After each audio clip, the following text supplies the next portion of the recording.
Si toi aussi t'es comme moi et tu te demandes plusieurs fois par semaine quelle folie t'a laissé croire que tu pouvais réussir à être ton propre patron et à créer quelque chose que des clients vont acheter et utiliser avec plaisir, et même que tu vas réussir à faire ça assez vite pour pas te retrouver à la rue, bienvenue au club des entrepreneurs atteints du syndrome de l'imposteur. Tu vas voir, c'est un club tellement inclusif qu'absolument tout le monde est là. Sauf quelques ovnis psychopathes ou les vrais galériens qui n'ont pas le luxe d'avoir un plan B. Plus sérieusement, faut que tu acceptes que l'entrepreneuriat et le syndrome de l'imposteur, c'est un package. L'un ne va pas sans l'autre. La science estime d'ailleurs déjà que 70% des actifs y sont confrontés. Mais une récente étude conduite par la machine sur plus de 100 nouveaux entrepreneurs nous révèle que ce pourcentage culmine à plus de 99% chez ceux qui lancent leur boîte. Spoiler alerte, tu vas jamais t'en débarrasser, alors autant apprendre dès aujourd'hui à en faire une force.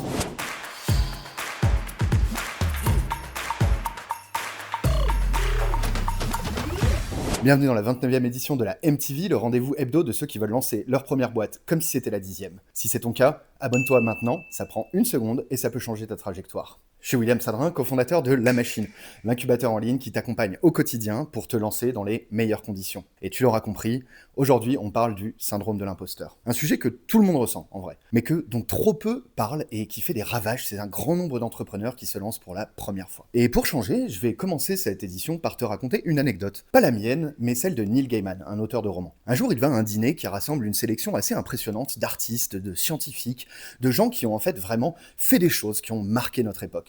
Et comme toute personne naturellement constituée, Neil Gaiman se sent en décalage, illégitime face à tant de grands hommes et de grandes femmes. Il se dit que dans 5 minutes, ils vont tous réaliser qu'il n'a rien à faire là. J'imagine que tu connais ça. Bon, il serre un peu les fesses et se met quand même à parler avec son voisin de table, qui lui confie très vite à peu près la même chose. Mais qu'est-ce que je fous là, moi? Ces gens ont construit des choses incroyables. Moi, j'ai juste obéi aux ordres. Et là, Gaiman lui répond: ouais, bon, t'as quand même marché sur la Lune, je pense que ça compte. Ce mec, c'était Neil Armstrong. C'est le premier homme à avoir posé ses pieds sur la Lune, et il se sentait lui-même un imposteur dans une pièce pleine de gens talentueux. Je t'assure que si lui se sent comme ça, t'as aussi le droit de te sentir un peu perdu quand tu pitches ton sas à un prospect. En fait, ce que cette histoire te dit, c'est pas que juste tout le monde ressent le syndrome de l'imposteur. C'est que ce sentiment-là, il est complètement déconnecté de ta valeur réelle. Il n'y a aucune corrélation. Tu veux d'autres preuves? Va regarder le TED Talk très célèbre de Mike Cannon-Brookes sur le sujet. C'est le fondateur d'Atlassian. Et il avoue que la plupart du temps, tout au long de la boîte, il avait aucune idée de ce qu'il faisait. Ou écoute encore ce podcast de Céline Lazorte, enregistré en 2022 pour Les Échos. Comme d'habitude, les liens sont dans la description. La fondatrice de Litchi et de MangoPay y explique avoir eu l'impression qu'un jour, quelqu'un allait s'apercevoir que je ne méritais pas d'être là. Ça te suffit pas? Tu veux d'autres preuves?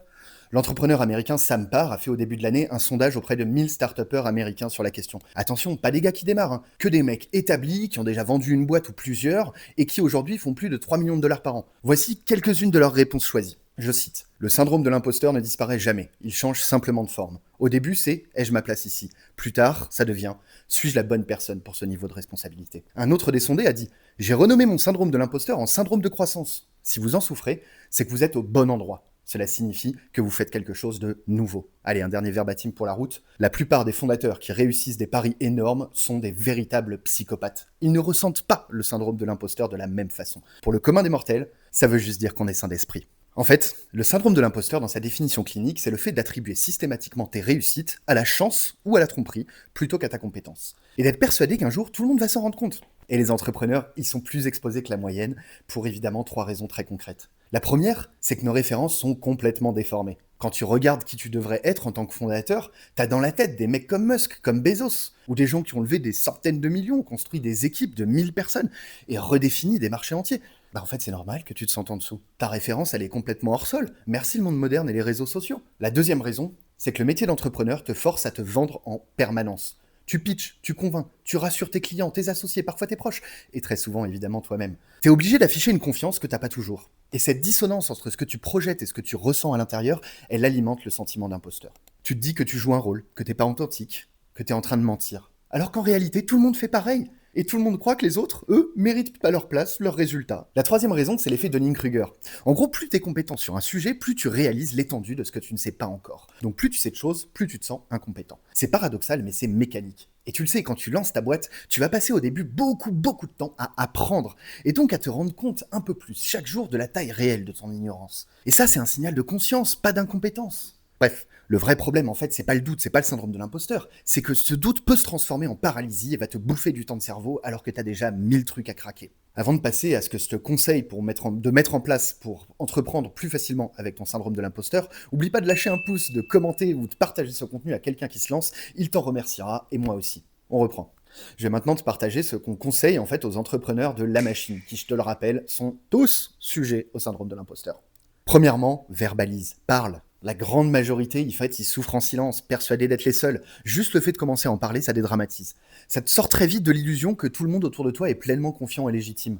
Le milieu entrepreneurial, on l'a dit, il est obsédé par l'image du fondateur confiant et visionnaire. Résultat, tout le monde se sent seul à douter, alors que tout le monde doute. Si tu trouves des pairs avec qui tu peux être honnête sur ce sujet, t'as déjà une énorme longueur d'avance sur ton hygiène mentale de fondateur, et ça change tout. Deuxième règle d'or, prends les compliments au sérieux. Un client qui te dit qu'il est content, c'est pas pour te faire plaisir, il est vraiment content. Tu peux en être fier.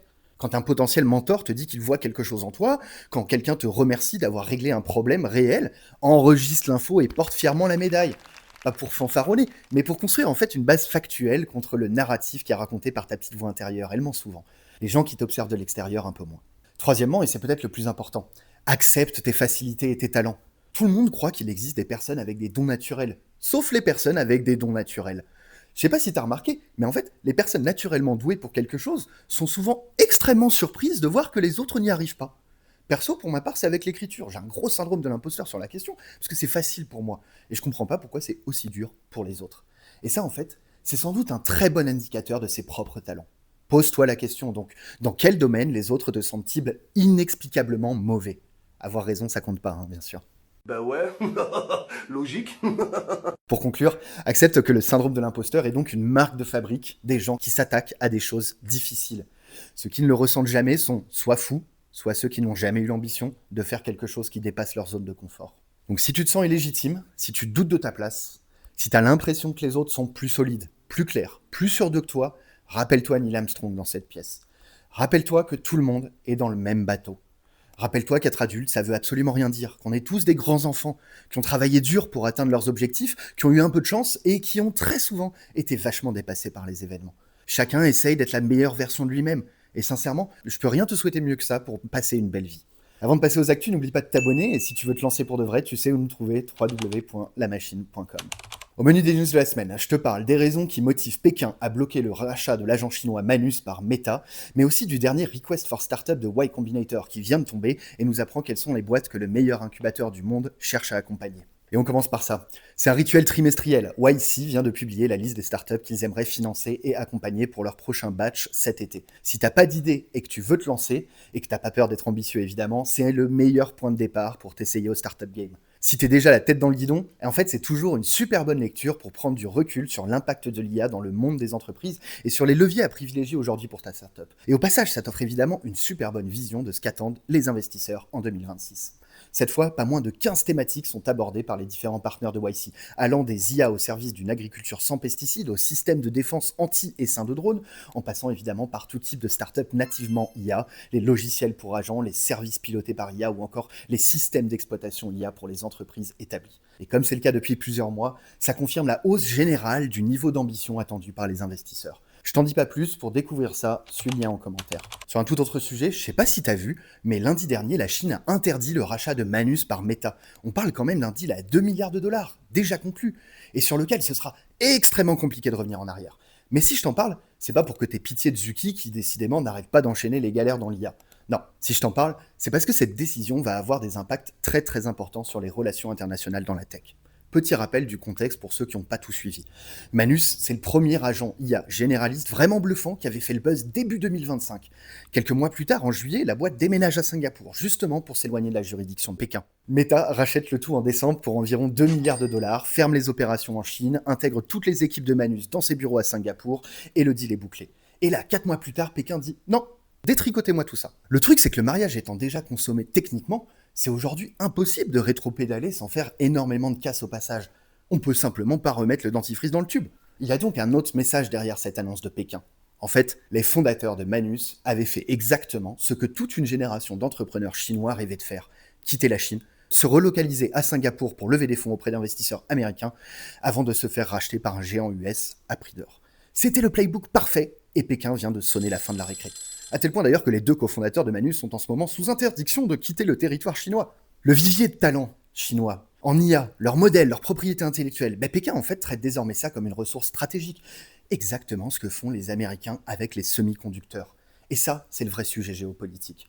Américains comme Chinois ont décidé que l'IA était une affaire de souveraineté nationale. Et ça, c'est important que tu l'enregistres. Manus a tout fait bien. Ils ont bossé dur, ils ont construit un produit qui était exceptionnel, ils ont respecté toutes les règles, ils se sont délocalisés aussi dans les règles de l'art, et en fait leur seule erreur c'est d'avoir fondé la boîte en Chine en 2022. Pour les entrepreneurs ambitieux qui regardent ça depuis la France ou l'Europe, il y a une leçon assez simple à retenir. L'endroit où tu construis ton produit et l'endroit où tu domicilies la boîte, c'est deux choses différentes. Et dans un monde où les États-Unis traitent le talent IA comme un actif stratégique, en fait ça compte de plus en plus. J'ai absolument aucune idée de ce qui va advenir demain de Manus, mais ce qui est sûr, c'est que cette annonce a tué dans l'œuf tous les futurs deals qui auraient pu arriver entre la Chine et les États-Unis sur l'IA. C'est tout pour cette semaine, on se retrouve lundi prochain, et d'ici là, oublie pas de parler chaque jour à tes utilisateurs. Et évidemment, si tu veux être tenu au courant de la suite et des prochaines éditions qui sortent toutes les lundis, abonne-toi. On espère que ce format t'a plu. N'hésite pas à liker, partager et surtout à t'abonner au compte de la machine pour ne rien rater de nos prochains contenus.